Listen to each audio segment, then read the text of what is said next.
El término terror elevado es un subgénero que combina elementos del cine del terror con el cine de autor. Empezó a sonar fuerte en festivales de cine entre críticos, sobre todo porque estas películas no se quedan en el susto fácil, sino que se destacan por su enfoque en la calidad narrativa, la profundidad temática y la estética visual cuidada. Este concepto se popularizó en inglés como Elevate Horror a partir de la década de 2010, asociado a productoras como A24 y films como Hereditary o Midsommar. Estas películas buscan un prestigio crítico más allá de los clichés del género. Entonces estas películas van mucho más allá de los sustos fáciles y tienen un enfoque mucho más profundo. Estas películas no solo buscan generarte miedo, sino que también juegan con un lado psicológico, moral y social del terror, rompiendo un poco con lo que estamos acostumbrados a ver del género. Pero antes de hablar de Elevate Horror o terror elevado, vamos a hablar un poco sobre el terror convencional, para partir de una base un poco más sólida. El terror convencional es el que sigue las reglas clásicas del género, son los que sientan las bases. Son esas películas que buscan generar miedo con recursos como con los jumpscares, con el gore o presencias sobrenaturales o amenazas físicas directas.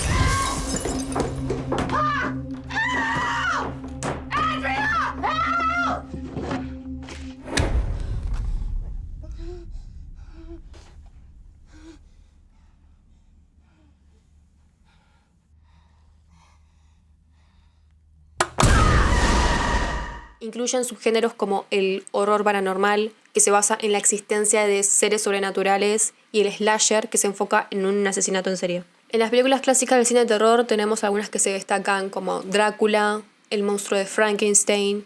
Estas dos películas constituyen el núcleo del horror paranormal y establecen los primeros grandes arquetipos del género. El monstruo como figura trágica, lo sobrenatural como amenaza y el suspenso como motor narrativo. Estos relatos no solo constituyen la iconografía, sino que también una forma más particular de generar un miedo ligado a lo desconocido y a lo prohibido. Con el paso del tiempo, estos modelos influyeron directamente en el surgimiento del slasher moderno. En películas como Psycho, funcionan como eslabones entre el terror clásico y el contemporáneo, trasladando la monstruosidad del ámbito sobrenatural al humano. Ya en las décadas de 1970 a 1980, el slasher se consolida como un subgénero con títulos icónicos como Halloween y más adelante Scream, que retoman elementos de los clásicos, la figura casi inmortal del monstruo, el suspenso sostenido y la persecución, pero lo reformulan en asesinatos enmascarados y contextos cotidianos, incorporando mayor explicitud en la violencia. A partir de este conjunto, más o menos en el 2010, emerge lo que se conoce como Elevate Horror o terror elevado, una corriente que dialoga críticamente con el slasher. En películas como It Follows reinterpretan sus tópicos, el perseguidor constante y la amenaza inevitable desde una dimensión simbólica y psicológica, usa como metáforas de miedos persistentes como el trauma, el duelo o la ansiedad social. Sí, se puede pensar como una evolución cronológica del género, del horror paranormal clásico al slasher moderno y de ahí al terror elevado, donde cada etapa no reemplaza a la anterior, sino que la resignifica, demostrando cómo el cine de terror se transforma junto con los miedos de cada época. Las historias en el terror convencional suelen ser bastante directas en general. Hay un peligro claro, un grupo de personas que debe enfrentarlo y un desarrollo lineal que va construyendo la tensión hasta el clímax. No se queda tanto en los simbolismos o en interpretaciones complejas, sino como que apunta a generar un impacto de una forma más inmediata. Muchas de estas películas nos dejaron a villanos icónicos del cine, que tienen las reglas extremadamente bien marcadas, como Freddy Krueger, que ataca en los sueños, Jason, que aparece si te metes en el Christian Lake, y los slashers en general siguen patrones que el público reconoce y espera. Estas reglas claras ayudan a construir la tensión y hacen que el peligro sea un poco más predecible y que no sea caótico, sino como un poco más estructurado, permitiendo que también el espectador anticipe el peligro sin perder el suspenso, sí, o dejándose llevar también por el suspenso, más allá de que Basta. sepa lo que va a Nosotros pasar. somos tus... Who are you trying to reach? What number is this? What number are you trying to reach? I don't know. Well, I think you have the wrong number. Do I? It happens. Take it easy.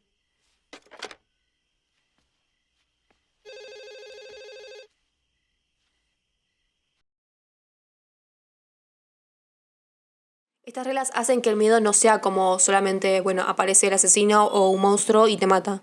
No, Es como que hay un sistema, hay una lógica, hay una forma de que eso hace que suceda. Y esa lógica es justamente todo el camino que tienen que hacer los personajes para darse cuenta de qué tienen que hacer para enfrentar al monstruo. Otra razón por la que estos villanos nos siguen perturbando, y porque son, más allá de que son geniales, es porque sus reglas los hacen imparables. Michael Myers, por ejemplo, no importa cuánto corras, él siempre te encuentra, no se apura, pero tampoco se detiene.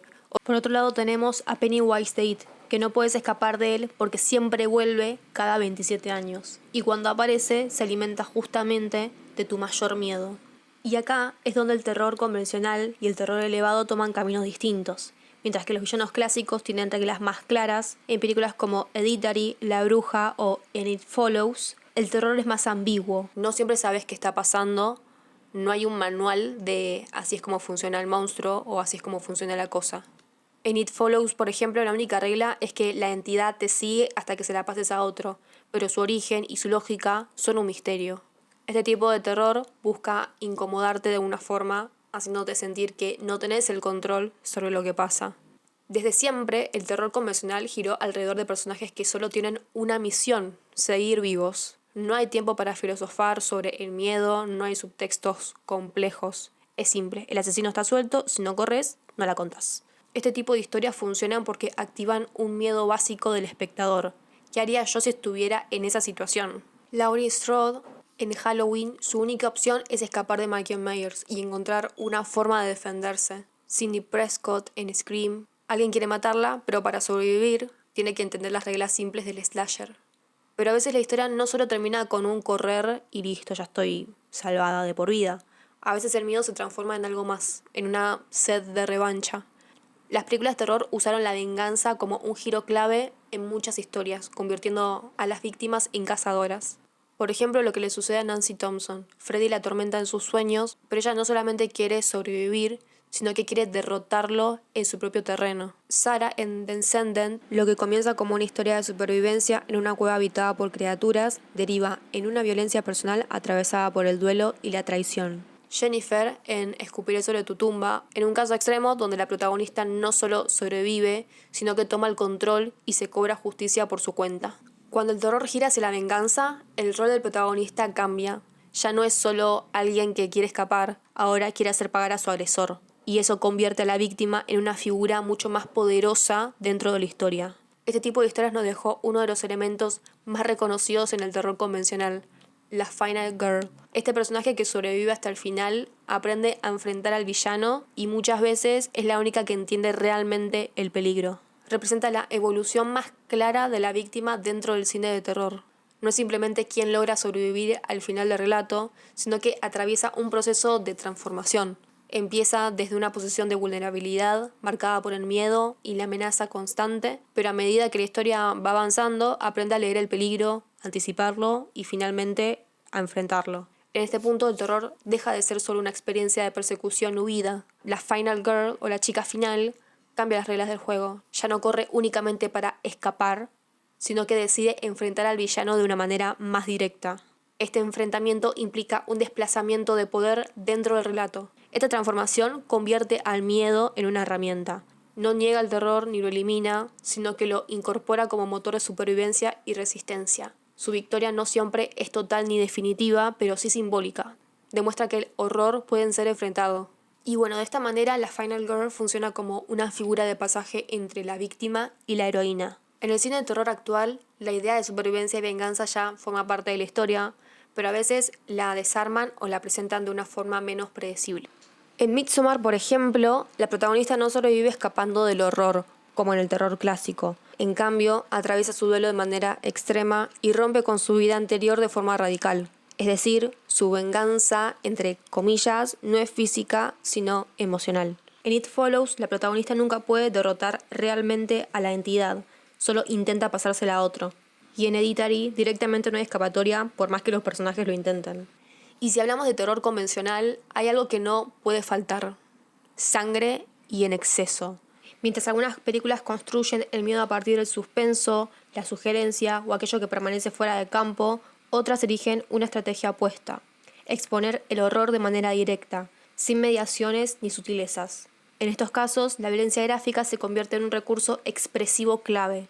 Este tipo de terror no se apoya únicamente en la generación de miedo, sino en el impacto visual y sensorial que produce el exceso. La sangre, el cuerpo herido y la explicitud funcionan como mecanismos de shock que buscan provocar una reacción inmediata en el espectador, apelando al morbo y a la incomodidad. Así, el horror deja de ser solo una experiencia emocional para volverse también física. En algunas películas, la violencia no es solo un recurso, sino que es el centro del espectáculo. Historias donde la trama es prácticamente una excusa para llevar al extremo lo gráfico y lo brutal. El gore convertido en juego, como podemos ver en Saw, donde cada trampa es un espectáculo de violencia en la cual los personajes tienen que mutilarse a sí mismos si quieren sobrevivir. En Hostel, por ejemplo, Eli Roth llevó el gore a otro nivel con una historia que básicamente era un catálogo de torturas explícitas. La masacre de Texas, por ejemplo, también, que no es solo sangre, sino también una sensación de suciedad, de brutalidad cruda que te deja completamente incómodo. En este tipo de películas, el atractivo para el público no pasaba tanto por la complejidad de la historia, sino por la intensidad de la violencia que se despliega en pantalla. Hay una expectativa puesta en ver hasta dónde llega la película, cuál es el próximo límite que se va a correr en términos de brutalidad. Aún así, el gore no siempre funciona solo como espectáculo. En algunos casos, la violencia gráfica se usa para generar incomodidad o para señalar ciertos conflictos sociales. En The Night of Living Dead, por ejemplo, se usaron imágenes fuertes para reflejar el miedo y la violencia social de su época. En The Flight, más que asco se podría decir, el gore sirve para mostrar la transformación grotesca del protagonista, reflejando la decadencia física y psicológica. En este tipo de cine, el gore advierte un sentido más allá del impacto inmediato. La violencia gráfica no solo busca sorprender, sino también generar incomodidad, invitar a la reflexión y en algunos casos dejar una sensación de angustia que persiste incluso después de terminar la película. Esto abre una pregunta central dentro del género, que es ¿cuál es el límite del gore? A lo largo de la historia del cine del terror hubo películas que llegaron a la explicitud en un punto de tensión extrema, provocando debates, censuras y rechazos. En estos casos la violencia deja de funcionar únicamente como entretenimiento y se convierte en una experiencia desafiante para el espectador. Y es ahí donde el género se fragmenta. Por un lado, quienes encuentran en el shock extremo una forma válida de exploración estética o emocional, y por otro lado, quienes se encuentran y quienes consideran que cuando la violencia pierde un propósito narrativo o simbólico, el exceso termina vaciándola de sentido. Pero bueno, volvamos con el terror elevado. El término elevado se empezó a usar en los últimos años para hablar de un tipo de cine de terror que va más allá de los sustos fáciles. Esto, como le decía al principio. En vez de depender de jumpscares o de monstruos evidentes, se enfoca en la psicología de los personajes, en la tensión que se construye de a poco y en una atmósfera que te deja incómodo sin que sepas exactamente por qué. No es que el terror convencional no pueda hacer esto, pero en este subgénero el miedo no viene de lo explícito, sino de lo que no se dice. En el terror elevado, el horror casi siempre está ligado a un conflicto emocional o psicológico. Los personajes no solo enfrentan algo sobrenatural o terrorífico, también están ligados con traumas, miedos internos, duelos o crisis personales que de alguna forma se entrelazan con la amenaza. En Hereditary, por ejemplo, no es solo una película sobre fuerzas demoníacas, es sobre cómo el trauma familiar y el dolor no resuelto puede ser tan destructivo como cualquier entidad sobrenatural. De Babadook, por ejemplo, hay una gran pregunta que genera un debate dentro de la historia que ¿es un monstruo real o una manifestación del duelo de una madre que no supera la muerte de su esposo? A pensar, a chequear, a mirar, a analizar. En The Witch, más allá del terror folclórico, también es una historia sobre el aislamiento y la pérdida de la identidad. En estas películas el terror se construye a partir de los personajes. No es solo que algo malo les pase, sino que muchas veces el terror surge desde dentro de ellos mismos. Otro elemento sumamente esencial del terror elevado es la atmósfera. En el cine de terror convencional, el miedo muchas veces se genera con sustos repetitivos, música fuerte y violencia un poco más explícita o aún que otro gritito de por ahí.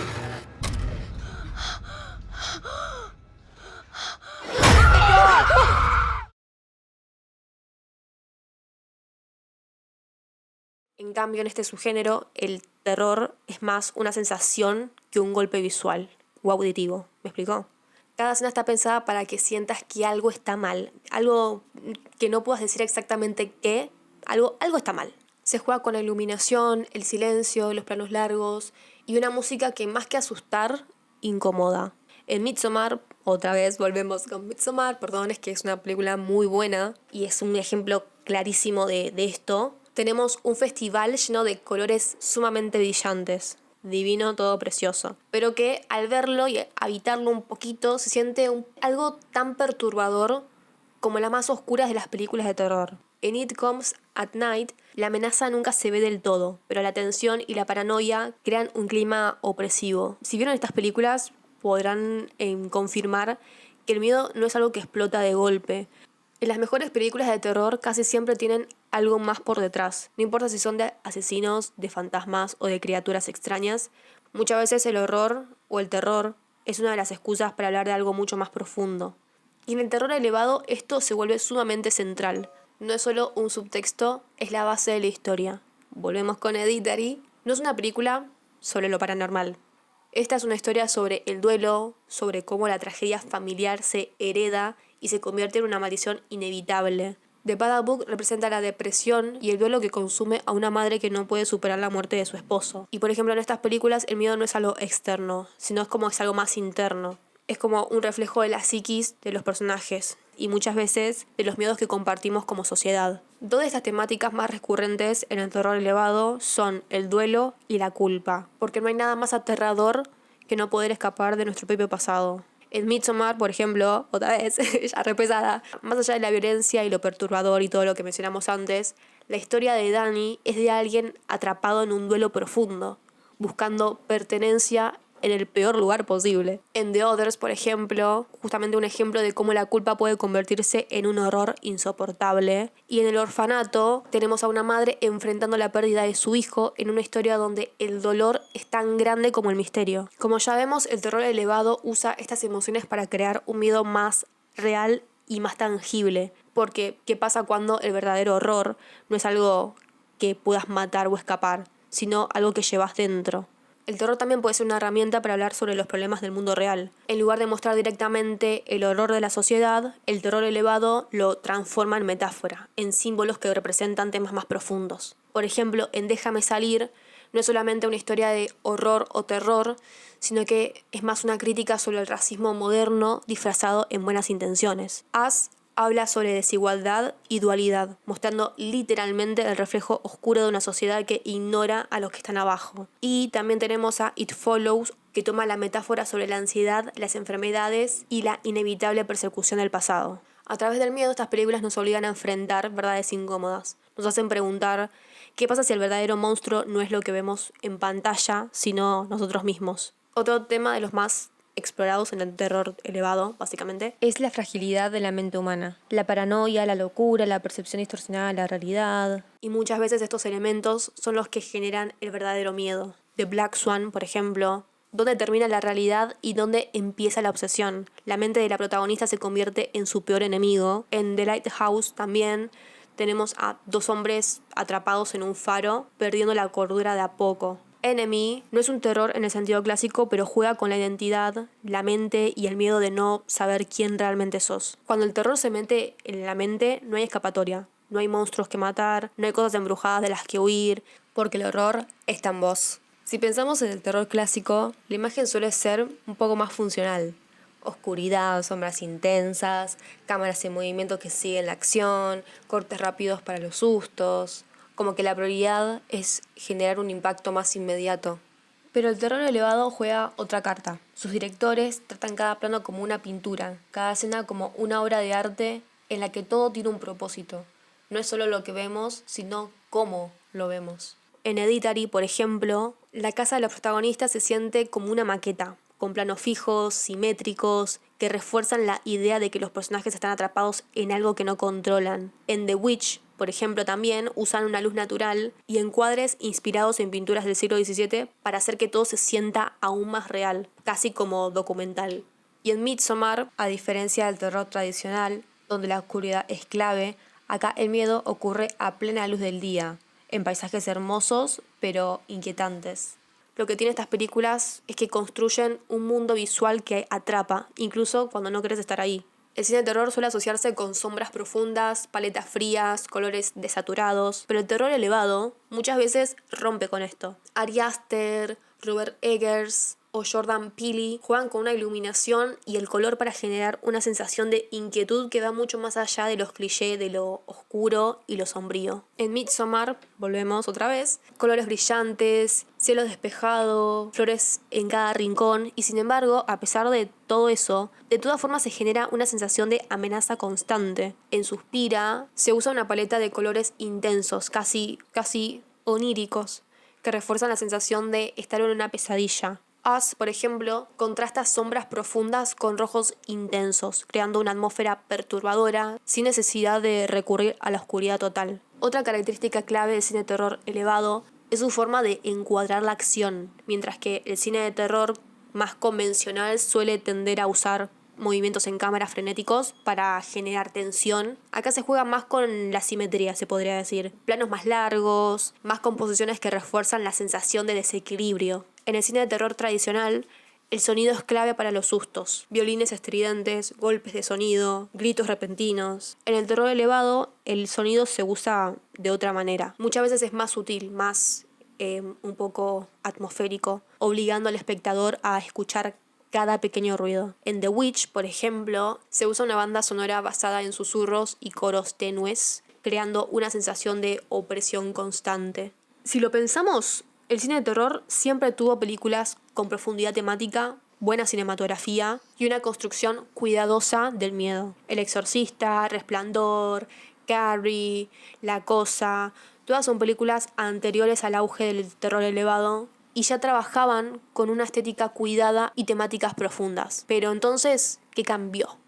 Decime, nenita, ¿qué cambió? El término terror elevado empezó a popularizarse en medios especializados y festivales de cine, marcando la división entre el terror más artístico y el terror más convencional, que muchas veces es visto como entretenimiento de bajo presupuesto. Las películas más conocidas o las que más se suelen mencionar, como Hereditary o The Witch, fueron promocionadas no solo como terror, sino como experiencias cinematográficas sofisticadas, lo que atrajo a públicos que normalmente no consumían el género. Esto creó la idea de que el terror elevado es más serio, por así decirlo, una percepción que algunos ven como una estrategia de marketing para legitimar el terror ante la crítica y el público más generalista. Aunque el término puede usarse para vender películas, sí hay diferencias en la forma en que estas historias están contadas. El terror convencional suele enfocarse en lo inmediato, en el impacto, la adrenalina, el entretenimiento puro. Y el terror elevado juega algo distinto, juega más con la atmósfera, la simbología, el desarrollo psicológico de los personajes. En realidad es una evolución natural dentro del terror, como en su momento fue el slasher en los 80 o el fan footage en los 2000. Algunos dicen que el terror elevado es solo una forma de darle prestigio al género, como si el terror convencional fuera menos válido, pero en realidad es que son dos formas distintas de contar el miedo. Mientras que el terror clásico busca la adrenalina, entretenimiento directo, el terror elevado juega más con la incomodidad y la angustia psicológica. Cada uno tiene su lugar y cada uno impacta de una manera distinta ante el espectador. Porque al final el terror no se define por cuán elevado o convencional sea, sino por su capacidad de incomodar, de generar tensión o de enfrentar aquello que no podemos controlar. A través de la adrenalina o una especie de angustia silenciosa, el miedo sigue siendo el mismo, una experiencia que nos atraviesa y nos obliga a mirar de frente lo que preferimos no ver.